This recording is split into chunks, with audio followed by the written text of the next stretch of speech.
How to recover your Carbon account after changing your phone number. Now, if you logged out of a Carbon account after and you've lost your phone number, or you've changed it but you didn't change it in Carbon, here's how to. This is something you can do to still recover your account. As you can see, if you input your PIN, it doesn't still let you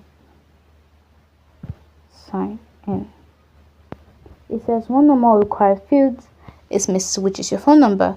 And even if you click on forgot PIN and you input your date of birth, it's still going to ask for your phone number. So it's best to just click on this question mark right there and then have live chat with them or contact customer support and tell them what happened to your phone number, that you no longer have your phone number, or that you'll be asked to provide your BVN and all the documents you had before, or documents you registered with. And that's it.